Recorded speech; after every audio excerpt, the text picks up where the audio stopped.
who we haven't had, it must be a couple of years? So. Yeah, it is actually, because I did look it up a little while back. Because of COVID and us not having, don't we blame a lot of things on COVID, but that seems to be the way it is. But we missed out on a lot of coffee and discovery, as all sorts of other groups did too. But it's so good to be back again and be able to meet together, and maybe when the weather's a bit better, we might that might help the numbers of people we have. But and just one little thing I thought I'd mention, today is the 4th of August, and it was the 10th of August 2000 that we had our very first coffee and discovery. So that's how long we've been meeting. So we welcome Graham this morning. Graham has a number of talks that he presents, which we've had quite a number of them here, and hopefully we'll still have some more to come. And so we thank Graham very much for coming, and Graham will tell you a little bit about his background. Is that right, Graham? As little as I can get away with. Because he has a very interesting background in many ways. So thank you very much, and I'll hand over to Graham now. Thanks, Graham. Shall I help you up? No. Thanks, Dulcie. Yeah, it is a long time since I've been here, although my car brought me here today automatically. It ignored the GPS, which told me to come some stupid way. I now have a private theory that GPS systems work perfectly if you already know where you're going, which seems to defeat the purpose of the wretched things anyway, doesn't it?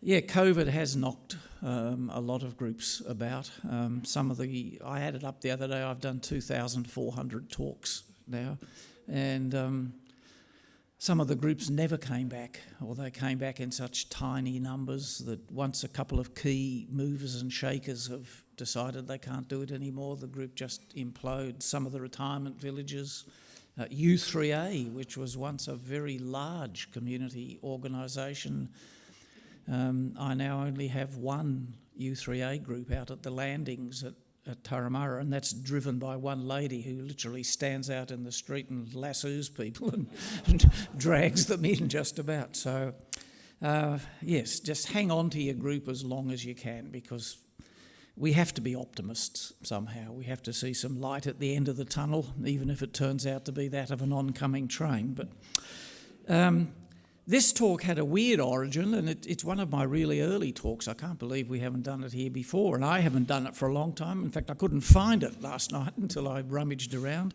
A few of my geriatric mates and I were sitting off the tennis courts a couple of years ago, or more, 4 years ago now, at Pennant Hills, and we found ourselves reminiscing about the sweets and treats and lollies and ice creams of our youth. I had no idea that I was in the company of rather special people, because here was me of a languages education teaching background, but who loved lollies.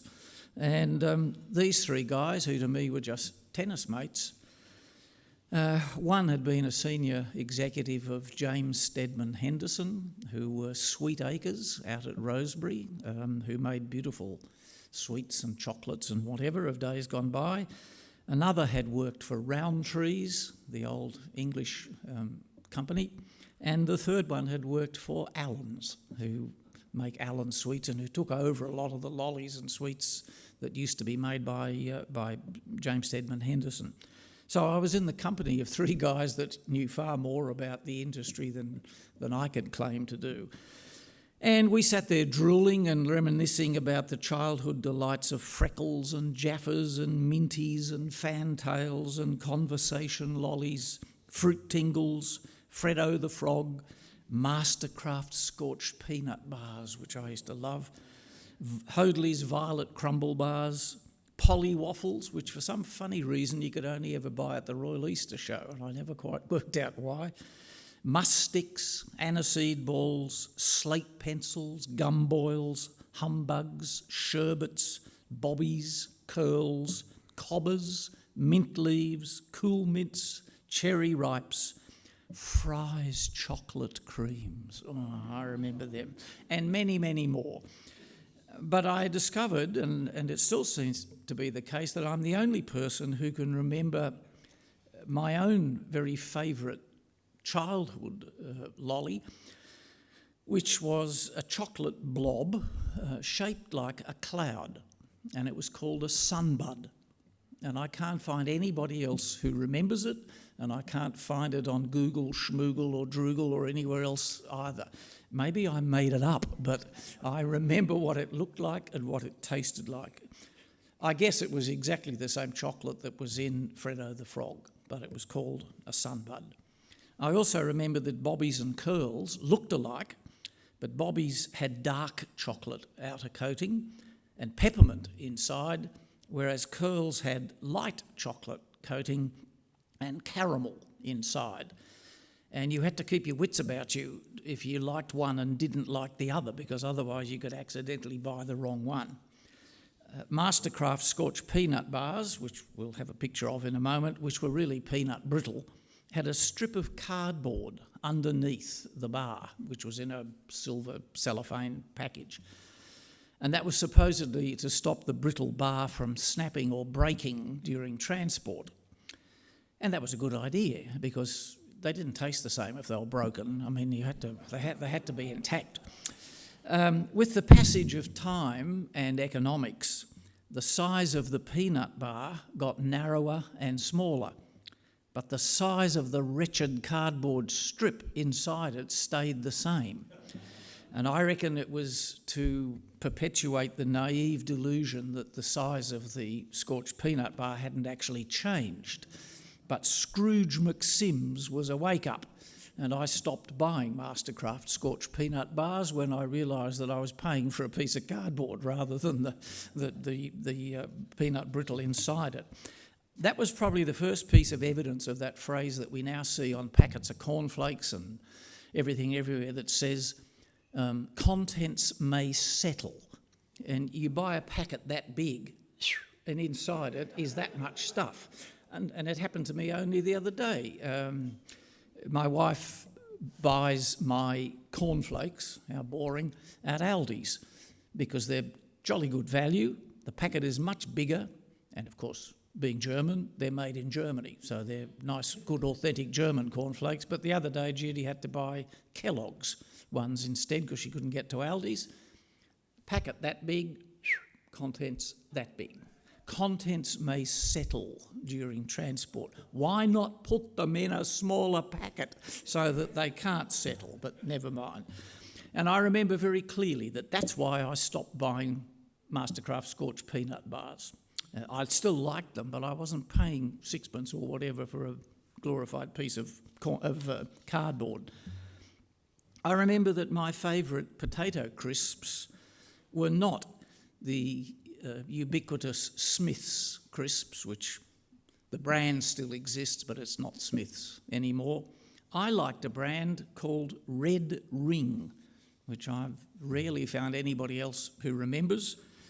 They had an archery target on the front of the packet, and more memorably, inside the packet was a little sealed sachet of salt. And you could elect whether you wanted to be wicked and evil and coronary bypass potential by opening and sprinkling the packet of salt, or if you wanted to be very holy and leave the salt intact. I don't know anyone who didn't open the little packet of salt. I like them, and I used to delude myself, isn't this a nice company? They give you the healthy option of not opening the packet of salt if you don't want to.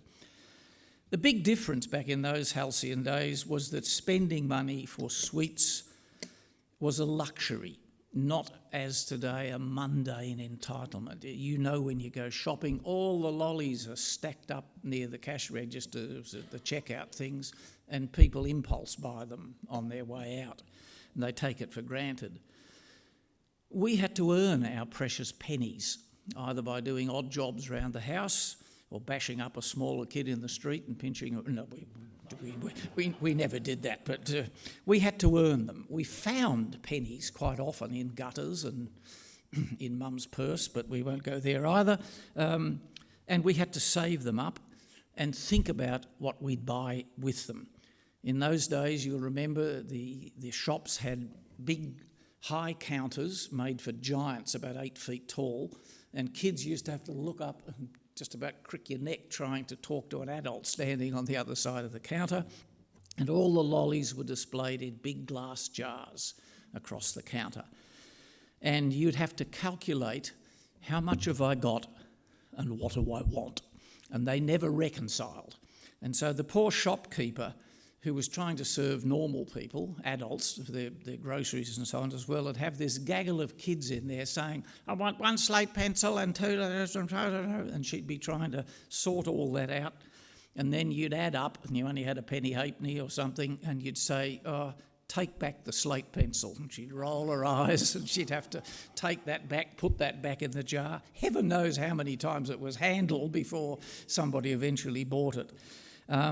One of the criteria was which lolly lasts longest.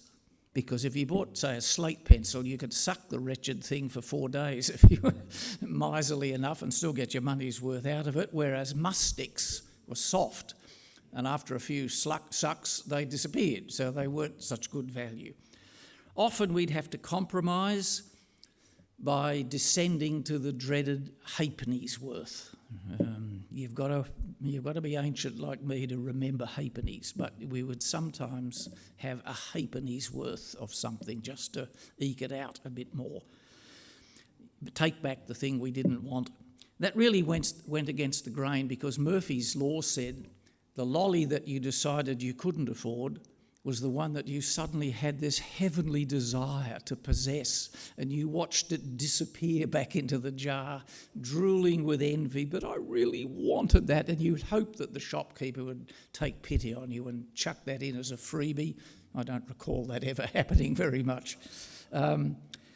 Once we had bought our selection, there was always the possibility of swapping with somebody. We could swap our lollies. By the way, Aussies called them lollies, the Brits called them sweets, and the Americans called it candy. And we've got them all mixed together. Now, I refuse to buy or eat a cookie. To me, it's a biscuit. And that's a battle that I'm also losing, I fear. One of the things you could easily swap were jelly beans. We were divided into those that loved black jelly beans and those that hated them. And if you got a mixed packet of jelly beans or a mixed lot of jelly beans, you could swap the black ones with the kids who liked aniseed. They were usually ratbag boys who liked the inside of their mouths being bright black. So they'd suck like mad on the black jelly bean and then walk out and go, blah, at somebody. But even more delicately, you could swap the red ones with girls. Girls. Because girls used to use the dye in the red jelly beans as pretend lipstick. And they'd buy the red jelly beans and then smooth their lips with them, and that went us off into all sorts of flights of fancy, but you could always swap red jelly beans with girls. When we bought slate pencils, we used to sharpen the points of them to rapier-like sharpness, and you could either stick that into somebody who you didn't like, or in school, in the old desks with the slat between the vertical and horizontal bit, you could poke the slate pencil up through the middle and poke someone in his nether regions, usually in the middle of a boring lesson, and he'd leap into the air, and then you'd have to look completely innocent, that it had nothing to do with you. I dimly recall that it didn't matter whether you'd poked him in the backside, you ate the slate pencil afterwards anyways. That didn't seem to worry us much either. We've had some fun and games with the overheads, but in a minute we'll show a picture of a lolly that will live in my memory forever. They were called conversation lollies. Some of you will remember them. They were made of asbestos, I think. They tasted like dry concrete, and they had only one claim to fame, which certainly wasn't their taste. It was the messages that were on them. Messages such as, "My hot chick, tonight's the night. And you'd buy them in lustful anticipation that if you gave one of them to your lady love of the time, she might get the message and all would be well. I remember that I inherited or bought or suddenly found accidentally a conversation lolly which read, just as I've said, "You are my hot chick, tonight's the night." And I thought, I'm going to save this one and give it to my then girlfriend, who really was my hot chick at the time, or she would have been if I'd had my way. And I thought, I'm going to give her this lolly. And then I suddenly had a thought, which I wasn't very good at doing in my mad youth. I thought, if I give her that conversation lolly, the first thing she'll do is take it home and show it to her father. And I was in his bad books already because I'd just come back from Army Cadet Camp where I'd written her a letter in which I'd made the comment, "I hope to see much more of you when I return." And I realised that wasn't the most discreet turn of phrase in the history of humankind, not least of all because she gave the letter to her father to read. And so I was already in his bad books. He'd already indicated that if I had certain intentions towards his daughter, he had other views on that subject. And so I thought, if I give her this wretched lolly that says, "My hot chick, be mine tonight," I was in really deep trouble. So I thought and I thought and I thought, what am I going to do? And eventually I was a coward and I ate the rotten thing and never did get around to giving it to her at all. Such was the course of young love. I also remember the day when I was about 10, we had some people living down our street at Concord who were posh. I remember the days of posh people. And they had inflicted their wet, soppy son on me as my new best friend. He had the personality of a flathead on a bad day, but never mind. And they invited me to go with them to Newport Beach, far away from humble Concord West. I was quite interested to go to Newport Beach, which I'd never been to before, and I was prepared to put up with their wet, soppy sun for the day. So we all arrived at Newport, and I proceeded to get myself totally lost on the beach. I just had no idea. They all disappeared to swim or do something or other, and I couldn't find them, and I had no idea where I was, no idea how to get back home to faraway Concord West. And I began to get hungry and thirsty. I had no money with me, and I thought, how am I ever going to get out of this? And then I remembered a fascinating thing.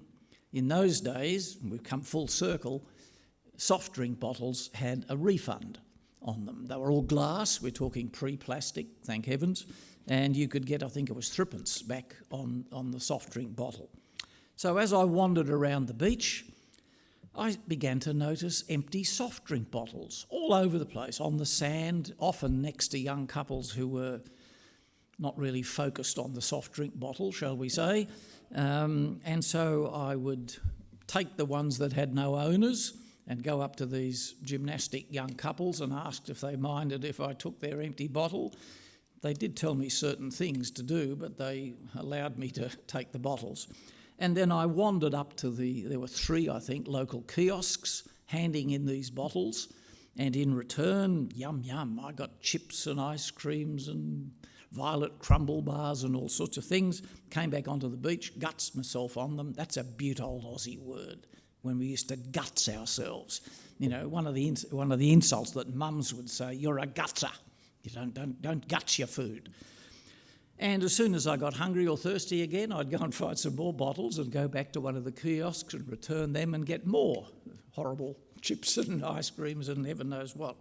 The shopkeepers didn't like me very much by then because they were trying to serve cash-paying customers, and he was this little pimply-faced kid going up handing in 20 soft drink bottles. But I didn't miss my hosts at all. I lost interest in going home. I was quite happy to spend the rest of my life on Newport Beach eating free chips and ice creams thanks to all these bottles. Eventually they found me. The 2 parents were apoplectic with anxiety that they'd lost me. Their soppy son bawled his eyes out when he saw all the half-empty chip packets and Hoadley's crumble bar packets and whatever, and realised that I'd spent the last couple of hours happily gutsing myself without thinking of him at all. They never took me out with them again. And so I considered that a double victory. There was a hierarchy of brands with Lollies, ice creams, and even biscuits. And we all had our favourites. I have no memory why, but I always preferred Cadbury's and Fries to what in those days we called Nestles. I hadn't then become a French teacher and realised that it's Nestlé with an acute accent on the end. We always called them Nestles. I preferred Marchant's soft drinks to Shelley's or X or Loy's or Summers and Graham. And I preferred Lynam's ice cream to Streets, Peters, Paul's, and the worst ice cream was a horrible icy thing called Penguin ice cream. I'm not too sure which part of a penguin it was made from, but I don't think I want to think much more about that either. By the way, my love of Marchant's soft drinks, which lasted until I wrote this paper a few years ago, came to an anticlimax when my research told me that Marchant's had in fact been bought out by Shelley's 20 years before, and they were all made in the same factory. They just got into different bottles, but I still thought Marchant's was better than anybody else's. My German grandmother was anti-sweets. In fact, she was anti-everything, just about, come to think of it, especially anti-me, I think. But we were allowed one luxury when we went and visited her in her little old place out at Regentville, out from Penrith. She kept a jar of boiled lollies. Remember boiled lollies? They were supposed to be better for you because they were boiled. They were full of sugar. They disintegrated into a sugary mess, but they were boiled lollies. She had the one jar, and I reckon she had the same lollies for 15 years at least. And if we were very good, which meant not breathing, not talking, not speaking, not doing anything, we were allowed one boiled lolly from her jar. It was actually impossible to extract one boiled lolly because they'd all coagulated into this horrible sugary gooey mess. And so you'd spend half an hour trying to... You were only allowed one, and you had to sort of disintegrate it from all the others and take this boiled lolly, which was so old and sugary by then that it fell apart as soon as you put it in your mouth. But that was our reward from her, and they were good for you because they were boiled lollies. By the way, she also liked XXXXXXX peppermints. Remember the peppermints that had multiple X's on the packet? She hid them away from us quite unnecessarily because one night I found a hiding place and ate 4 of them and ran around just about dying of asphyxiation and just about drank her tank water dry trying to get rid of the taste of them. I mentioned fantails. One of our favourite lollies back then was the beautiful fantails. They were invented by Sweetacres way back in 1940. They were an upmarket sweet, not only because of their beautiful chocolate and caramelly taste, but because of the unique little textured vignette that were on the packets, which were the squashed up life stories of famous movie stars and actors and so on. I've never found the equivalent of fantails anywhere else in the world. They seem to have been a unique sweet. And of course, when we never could afford to buy them, but when someone bought some for us, we hoped like mad that the little vignette on the fantails would be about our favourite film heroes, like Johnny Weissmuller, the best of all the Tarzans, William Boyd, who was Hopalong Cassidy, Roy Rogers, Gene Autry, occasionally Tom Mix, but Tom was already a bit passé because he goes back to the silent movies days, Alan Ladd, John Wayne, James Stewart, and so on. We hoped like mad that we'd get their life stories on the packets. Girls collected packets, wrappers about Maureen O'Hara and June Allison or Elizabeth Taylor, and we weren't really interested in them. Adults, who to us then were dull and mysterious creatures, they might have collected wrappers about their own favourites, people such as Robert Donat, Tyrone Power, Charles Lawton, Margaret Lockwood, or Flora Robson, we neither knew nor cared. If they gave us the fantail to eat, that was fine, but those stars didn't interest us at all. Now, I actually remember the last fantail I ever ate, the last packet of fantails I ever saw, only a few years ago. Someone must have bought them for me or given them to me, and it was a trip down nostalgia lane. I opened the wrappers to discover that the actual fantails were only about half the size that I remembered of them, tiny little wizened up things. The composition of them was different. They were drier, not that lovely nougat-y caramel. But worse still, when I tried to read the wrappers, I discovered that the print had become so tiny I could hardly decipher it. It was microscopic print. It can't be me. It can't be my eyes. Someone had deliberately made the print so tiny. And when I did manage to read it, they were the biographies of such famous contemporary stars that I'd never heard of any of them. None of them were names that rang a bell with me at all. There was no more Tarzan, no more Hopalong Cassidy, no more Roy Rogers. So fantails parted company with me. I'm disappointed in what's happened to them. Fantails remind you of Toscas. Remember the slogan, he's gone for a Tosca. Where's so-and-so gone? He's gone for a Tosca. Maltesers, which were quite an upmarket lolly, and the once delicious but notoriously feral Jaffas, which could be rolled down the aisle in the picture show, especially in the wooden aisles where they'd go gurgly, gurgly, gurgly down the aisle, and a whole lot of people would say, "Shh, be quiet, you terrible boy," or something. Or better still, if you could afford an upstairs ticket in the dress circle, you dropped the Jaffas over the parapet and they landed on the head of some poor kid sitting underneath, and he'd go, "Oi!" I always thought that was a shameful waste of a delicious lolly. And so I never threw mine or rolled them down the aisles. Blow that, I ate them because they were fairly expensive anyway. And by the way, it took the producers of Jaffas years to find the formula that gave them that exquisite orange taste based on the Jaffa orange from the Middle East. And they kept that formula a secret to this day. If you had a girlfriend or a maiden aunt or somebody important of the female variety, the classiest present you could buy them was a packet of Nestle Winning Post chocolates in their green cardboard box.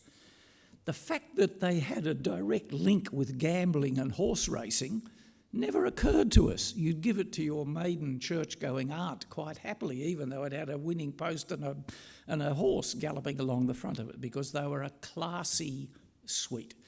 They had their rival. Cadbury's brought out Cadbury's Roses, supposedly to rival Winning Post, but no, they were never quite the same. Winning Post disappeared. Even an empty Winning Post box is now a collectible. I've seen them fetch $600 at an auction. The history of lollies is interesting in its own right. Someone very cleverly once wrote, "Lollies are the talisman of their era."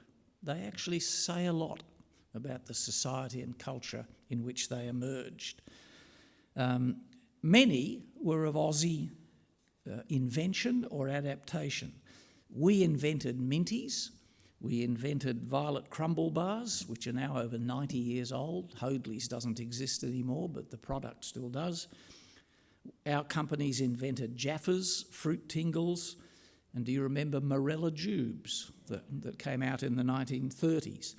And of course, my wife isn't allowed to listen to this bit, the once famous Darryl Lee range of chocolates.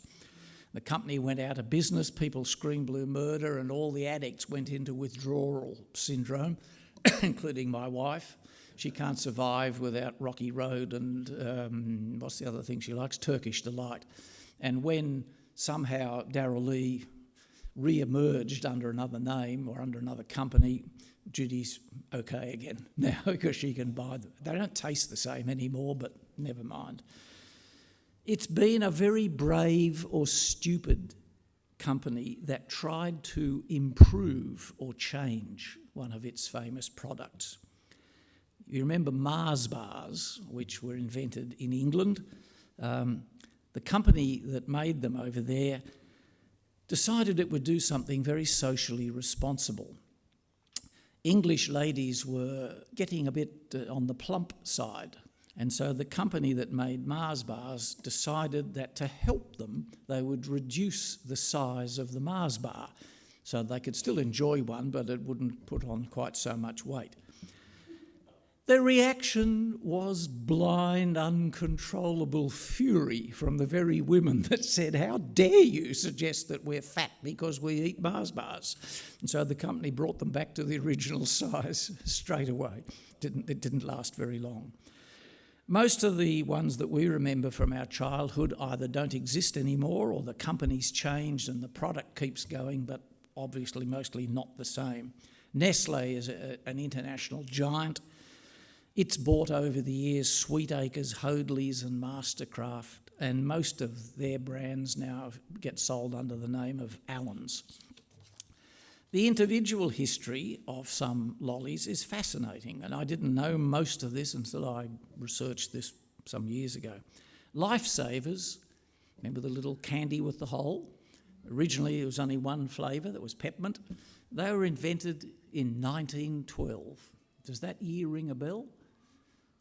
It's the year the Titanic sank, and the product called the Lifesaver was invented in that same year in Ohio by a guy called Clarence Crane, who read about the sinking of the Titanic and the fact that there weren't enough life-saving devices on the thing to save all the people, and he invented the Lifesaver candy.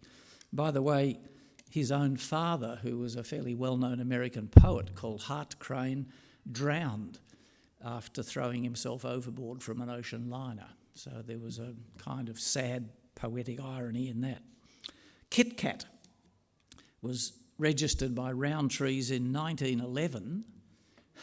It's got a unique history. They invented the name 20 years before they invented the product.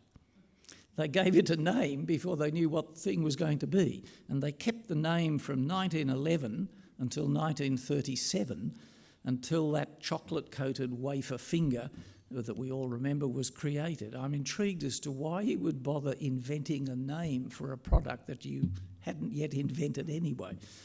It came to Australia in the 50s. Its slogan has never changed. Have a break, have a Kit Kat. Yep. Minties were created by Sweetacres in Rosebery in 1922 as an alternative to the dreaded boiled lollies and chocolates. Its famous slogan lasted for many, many years. It's moments like these you need Minties. It came into cartoons drawn by well-known cartoonists such as Sid Nichols, who created Fatty Finn, and Jim Banks, who created Ginger Meggs. There's a famous cartoon of two workmen dangling from a piece of scaffolding high above a building in Sydney. And one slipped so far that he's gone right down his mate's body and pulled his trousers down, and he's hanging on by his ankles while the other bloke's hanging above him, and the caption underneath it says, "It's moments like these you need Minties." Excuse me, somewhere in here is a glass of vodka.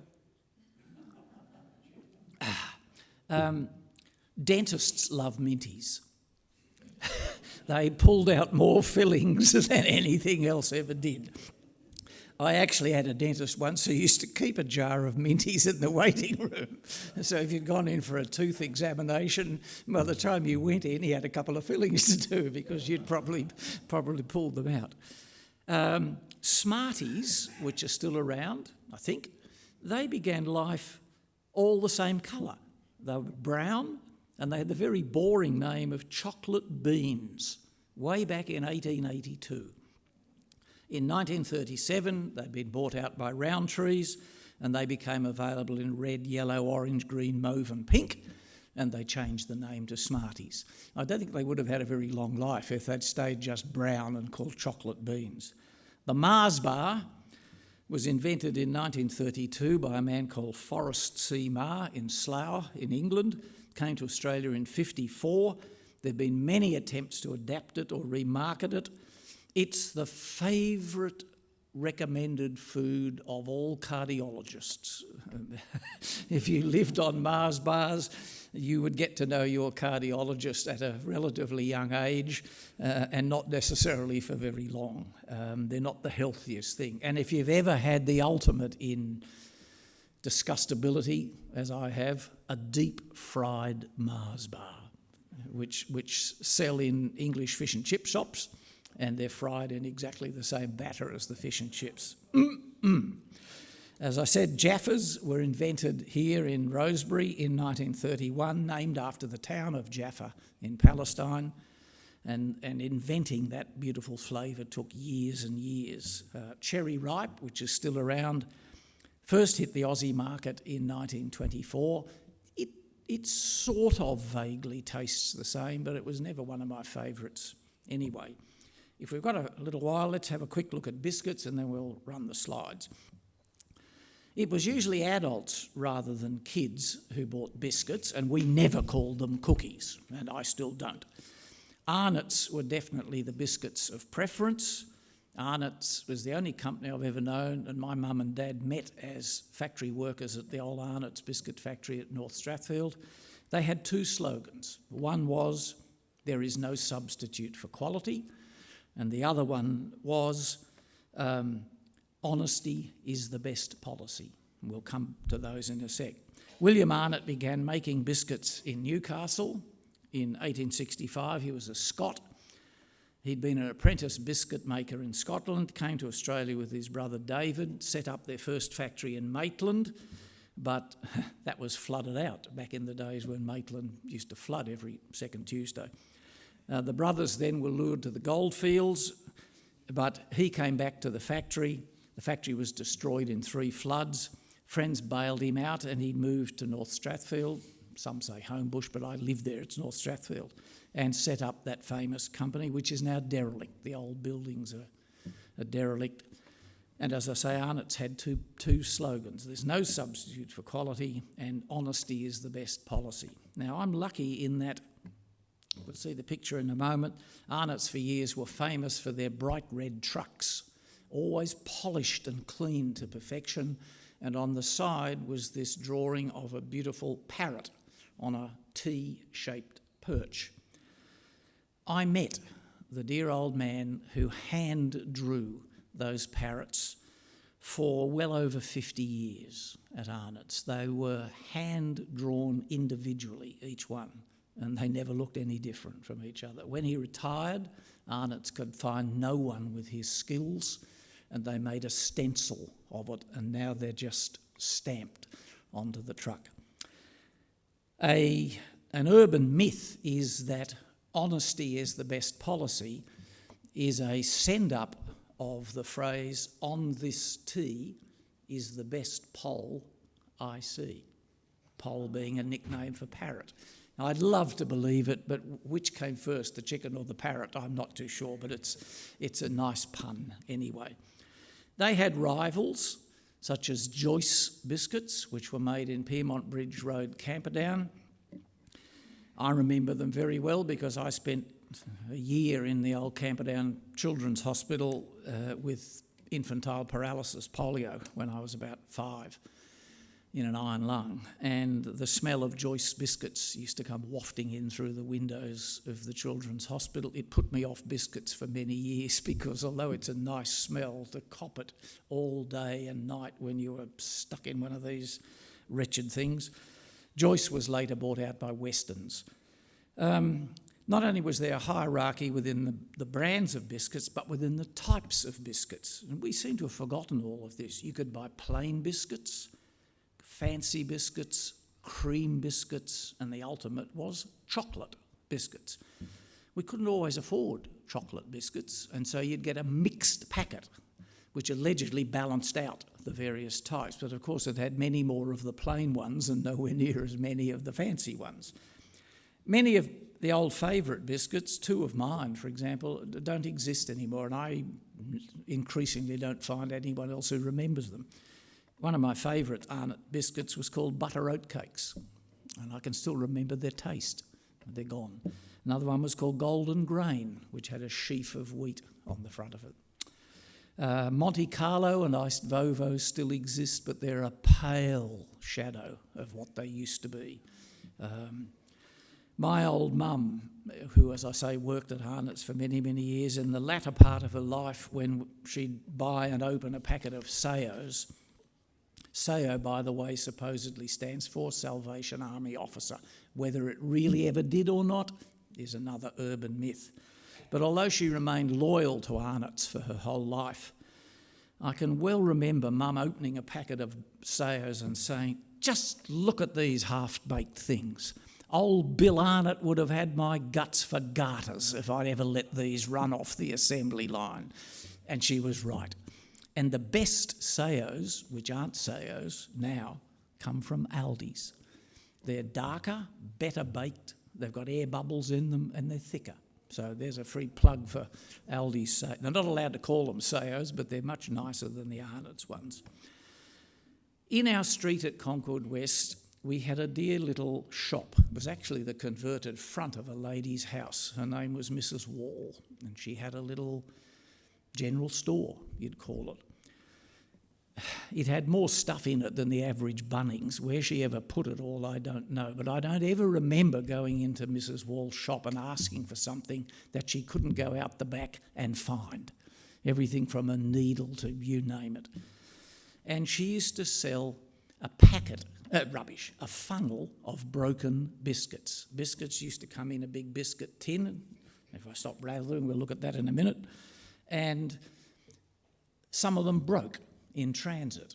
And fussy women wouldn't pay full money for broken biscuits. So Mrs. Wall used to keep them aside, and for a penny, the kids could buy a newspaper funnel of broken biscuits. She would twist a piece of newspaper. It had to be the Sydney Morning Herald, by the way. It couldn't be the Telegraph or the Mirror, because the ink all ran off into it. So she'd twist this funnel, and we'd reach up to her counter and say, "A funnel of broken biscuits, please, Wally." And under the counter we'd hear crunch, crackle, crunch, crunch, crunch, and the penny never dropped. Until one day I said to my mother, "Gee, I'm lucky. In my funnel of broken biscuits that I get from, everybody called her Wally, I always get my favourites. Gee, I'm so lucky." And my mother, getting very ahead of the years and doing a Captain Mannering and saying, "You stupid boy," she said, "It's got nothing to do with luck. Haven't you noticed that Mrs. Wall knows which are your favourite biscuits? She breaks them under the counter and puts them in the funnel. You never get ginger nuts," which I hated, or some other biscuit. What were those spicy fruit rolls, the little things? I never got those. And I went away thinking, my gosh, adults are strange and mysterious people. The penny had never dropped that Mrs. Wall was such a kind-hearted old soul that she knew which biscuits each individual kid liked and would break them under the counter. How she ever made money out of them at a penny a funnel, I don't know. I think some of you would identify with this little fact. When Mrs. Wall died in her late 90s, her family went through not only her little shop, which she'd closed long before then, but found all her account books, which she'd kept in beautiful copperplate writing all these years. Many of the wealthiest people in Concord owed her large sums of money, and they never paid it off. She never called in her debts, ever. She was one of the loveliest, kindest people I ever knew, and I was too young to appreciate that at the time. The average bods, paid their bills every month, but I could still name some of the self-deluded upper class of Concord who owed her sums of money which she never got back. I remember that that world changed when self-serve grocery shops, which we now know as supermarkets and whatever, began to come in. And the whole world of shopping changed. The whole world of sweets and lollies and treats began to change. It became soulless in many ways. There was a romance and a mystique about it, I think, in the early days. That's when kids now go into one of the big supermarkets with their mum and they see this massive array of lollies and treats everywhere, they take it all for granted. And I don't think we did. It was a privilege.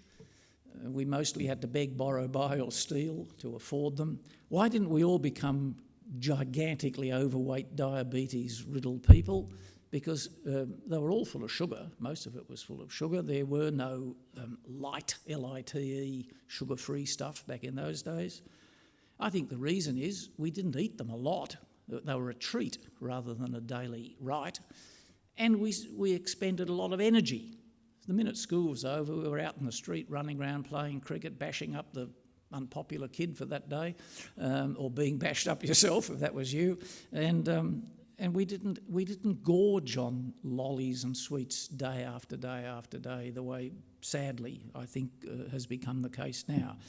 Can we run through those other ones if we can? And that might trigger some memories. You remember Chupa Chups? Yes. What's our next? Well, that's another version of them. Hoadley's Violet Crumble Bar. Yeah. As soon as I look at the picture, I've got the taste. I can remember what they tasted like. Conversation lollies. Yes. There's not one there that says, "My hot chick, be mine tonight." I remember I ate that one. So yeah. Minties. Yeah. Actually, that's a relatively new packet because the brand up the top is Allen's. The original brand was Mastercraft, James Stedman Henderson. And there's one of the old Arnott's trucks with the parrot on the side of it. I think there's a couple of other pictures of them as well. I still have one of them, by the way, as a dinky toy. Hasn't got any biscuits inside it, unfortunately. The old Arnott's biscuit tins, which were one of the most useful tins. They never got chucked out. Once you got one, you kept it and put all sorts of things in it. Clothes, kerosene, petrol, you could use it for all sorts of things. By the way, the parrot that the old man drew is no known species of parrot. It's not a rosella. He invented the parrot. Ornithologists are convinced that there is no known parrot that reflects what he drew. He invented his own parrot. Now, that's one of the really old Arnott's trucks, is the Sao biscuits.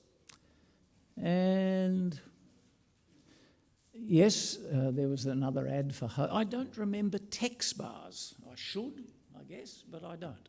Maybe they were the poor relation of Hoadley, of Scorch and Violet Crumble bars, but I don't think I remember. And I don't remember the Clancy bar, which was obviously a deliberate attempt to market Clancy of the Overflow. You know, get one of our folk heroes and put his name on the bar. What else have we got? That's it.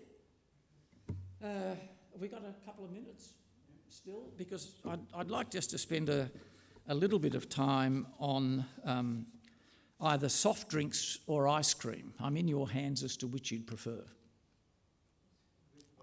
Bit of both. Oh, well, all right. Well, there were many, many brands of soft drinks, and in fact, every country town had its own little local company that made soft drinks. They were never exported beyond that town. Lismore had its soft drinks, Armidale had its, and they were only bought by the local people from that area. But then there were major brands like Marchants and Shelley's and X and Loy's and Kirk's and Summers and Graham, which were at Parramatta. They became S&G. They all had their own favourites: Lemon Delight, Lemon Squash, ginger beer, dry ginger ale. They all had colas, but they weren't allowed to call them Coca-Cola because that was registered as a brand name. My favourite was a soft drink made by Marchants and then Shelley's called Snowcap Champagne. It was a rich red, creamy colour. The blasted French stopped them calling it champagne because they have an international patent on the word champagne. So they had to call it something different. It was a creaming soda, virtually. And for some strange reason, they changed its colour from that lovely dark red to a bilious yellow colour. and we stopped buying it straight away. It was one of the great marketing disasters. I won't tell you what the colour of it reminded us of, but it certainly didn't remind you of champagne, that's for sure. Coke had its rival, which it still has, Pepsi, and we divided ourselves into those of us that liked Coke and those that liked Pepsi and those that couldn't tell the difference. Coke had a supposed secret ingredient, which it still does. It isn't the same secret ingredient that it once was, because the Coke stood for cocaine, and it was actually marketed as a health drink. And if you drank enough of it, oh yeah, you felt very healthy. Do you remember ice cream sodas? Yeah, in the really good old days when milk bars had a soda fountain, and they actually pulled the soda under pressure and filled it up, and then you had your flavouring and a couple of big dollops of ice cream on top of it as well. I used to like a lime ice cream soda. For some reason, we pinched the Victorian name, and we now call them spiders. If you ask for a lime ice cream soda, most milk bar people go, huh, what the hell? And the last one I asked for, I actually said I want a lime ice cream soda, and I want you to know what that means. Do you know what that is? And the sweet young girl, who was about 3 or 12 or something, went away and came back with a can of lemonade, a microscopic dollop of ice cream about the size of my fingernail, and a little bit of lime flavouring in the bottom of the glass. And that was her idea of a lime ice cream soda. And I had to say to her, my dear, you are too young. And that's the last lime ice cream soda I ever bothered to have. Ice cream has changed a tremendous amount in our lifetime. We've forgotten that it was a luxury. It was expensive. You couldn't get El Cheapo ice cream until at one stage Streets made a substitute ice cream called melamine, which was supposed to taste like ice cream but not be as expensive. It's the same product that Chinese got into a lot of trouble for putting in children's baby milk formulas. It's a milk substitute, but it's, to be blunt, it's a carcinogen, and thank heavens that went off the market quite quickly. The last ice cream that I remember, I still love ice cream, which my wife tells me I shouldn't, but one of the treats when you went to the pictures was a, what did we call them? Choc top. And they were crammed into a crunchy, biscuity cone, 2, or if you were lucky, 3 squashed down big dollops of ice cream with hard chocolate over the top of them. And you crunched into it. It was a bit like hitting a house brick, but you could enjoy it for quite some time. And I hadn't had a choc top for years. And I went to Roseville Cinema one time to see a movie, and in the little kiosky thing advertised there, they said choc tops, $5.50, which struck me as being a bit over the top. I nearly said I want to buy one, not the whole counter full, but never mind. So the young girl sold me this choc top, and I went back in to eat it. Yeah, the chocolate was paper thin and limp. The cone looked as if it had been melted and re-whatevered half a dozen times. It tasted like limp paper, and the ice cream was icy. It had melted and then tried to refreeze. There was no cream or taste in it at all. And I very rapidly decided that my days of enjoying choc tops had come to an end. It's one of the ice creams that I'd rather just remember rather than try and get one anymore that tastes the way they did. And it's one of the many reasons that I decided I'm getting old, because the memories of these things are now stronger and probably more important than what they've become. Thanks, folks. Good. I think we've just about covered. You want a little mini quick quiz? Some of these I've said to see how your memory is. Who made Scorch peanut bars? Mastercraft. Yeah. Who made Violet crumble bars? Hoadleys. What were polly waffles?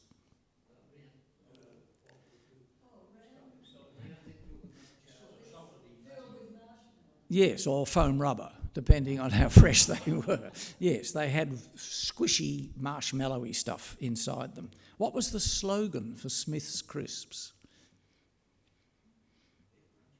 The original and the best. Yeah. What colours were humbugs? Black and white, yeah. Can you name 4 brands of soft drink? Marchants, Shelley's, Kirk's, yeah. X, Summers and Graham, yeah. Lollies was another one, yeah. What was the nickname for Arnott's spicy fruit rolls? Little Pillows. I hated them because what was in them? Dates? Was it date in them? It was too sweet for me. They're still around, but they're about that big now. I think I've told you this one. What was the slogan for Lifesavers? The candy with the hole, yes. What was the old slogan for Peter's ice cream, and why did they have to discontinue it?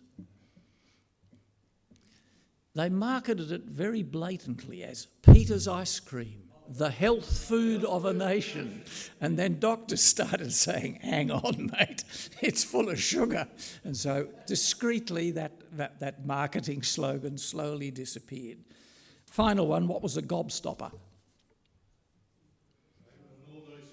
Well, not quite an all-day sucker, but they were those great big things. One of their names was gumboils.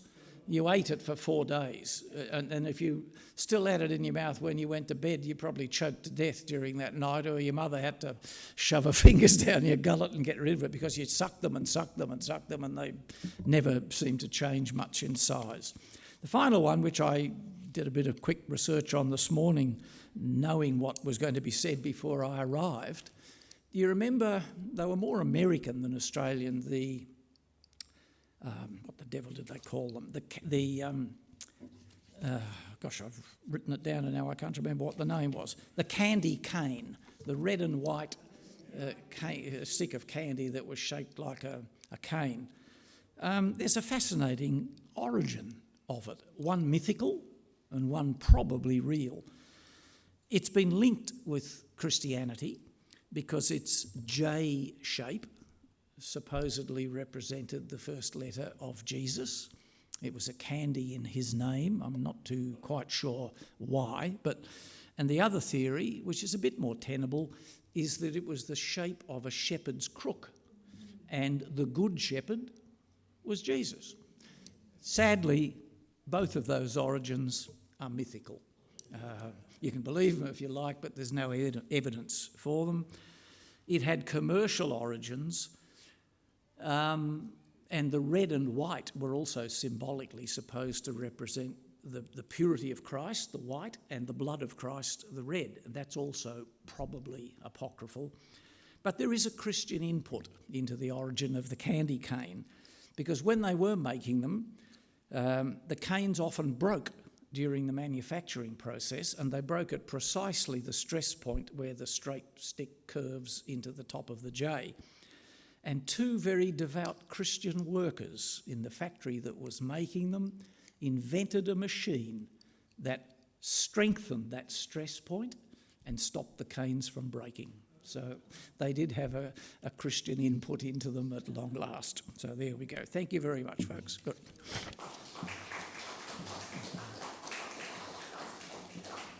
We should all now go off and have a lolly.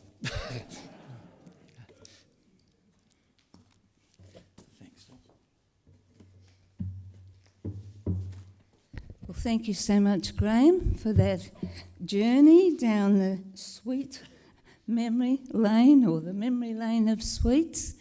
And Michael Strong is going to come and thank you on our behalf.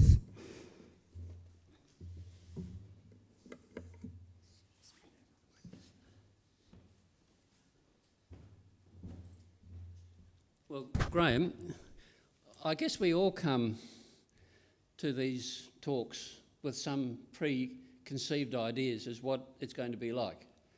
And I was thinking, sweets. What do I have an interest in sweets about? I'm of the vintage where, indeed, the sweet was a treasure, a real treat. And my grandchildren take it for granted that the sweet is a treat you have every day. My other thought about today was you were going to come and talk to us as an expert about the manufacture of sweets. And again, I was thinking, what am I going to be thinking about? That sort of thing. Far from that, the history of sweets, I don't know where you dig up your history, but it's great that you do that. And thank you very much for giving us an insight into the way you research things. As a consumer of sweets over many years, you are able to remember things that I've never remembered. I just don't know what I did yesterday. Yeah, well, that's my issue as well. But look, I think we all appreciate that in some ways your talk deserved to be in front of a bigger audience than we had today. But we are privileged to hear such a fantastic story. And I guess on some occasions, Dulcie would offer a speaker something that was with a sweet tooth. Maybe that's going to happen today. Other times people come with fruit and flowers, and Dulcie has a brown paper bag. So thank you very much for being our guest speaker today. We really appreciate it.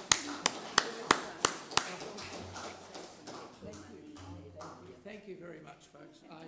Oddly enough, I don't have a sweet tooth. I think my years... I'll give them to Judy then. She has a sweet tooth.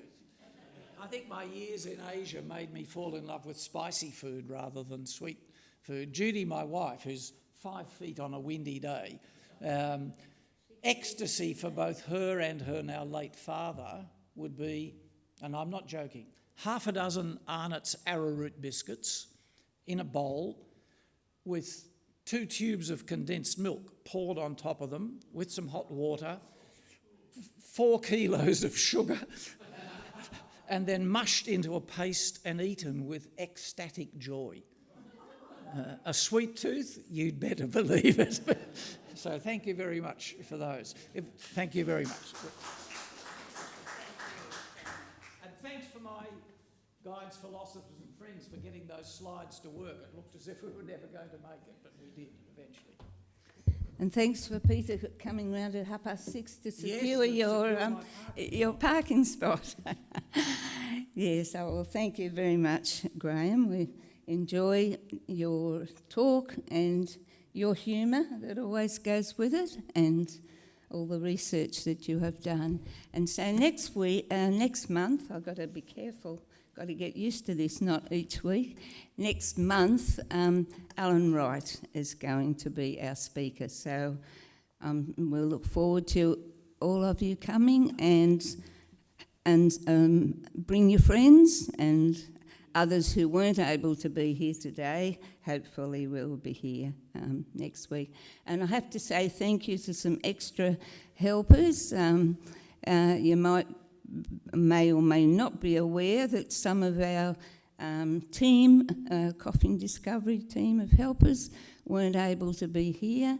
2 of them have COVID, 1 had surgery on her wrist, and so we were very grateful for Rosemary Sexton and Anne Cottrell coming to help us today. So thank you for that. So we look forward to seeing you next month. Thank you. Am I allowed to tell you a quick joke? Yes. It's a true story, which automatically means it isn't, but it is. Someone only sent me this yesterday. There was an international medical conference being held in England in a beautiful old manor house with doctors of renown coming to this conference from all over the world. And among them was a young Dr. Hill and his wife, who was also a doctor. And they arrived in their beautiful Mercedes and drove up through the entrance gates of this beautiful country manor house, ready to attend the conference, and suddenly the car stopped and never moved again. And eventually some of the doctors came out and found the bodies of Dr. Hill and his doctor wife unconscious in the car, and they couldn't be roused at all. They were in a deep coma. So grudgingly the doctors had to concede that it was too late and they were beyond human help. So their bodies were carried up into the manor house, into a little chapel that actually happened to be there, and laid reverently on a table in the chapel, and a young doctor volunteered to look after them until the undertakers and the police arrived. He took his job very seriously, was very saddened by this awful event, and thought, well, they're in a chapel, there must be music here somewhere. So he found a button and switched it on, and some beautiful Brahms music started lilting through the chapel. And suddenly, miraculously, Dr. Hill and his wife woke up and looked around and were alive and well again. And the young doctor ran off into the conference shouting at the top of his voice, "The Hills are alive with the sound of music."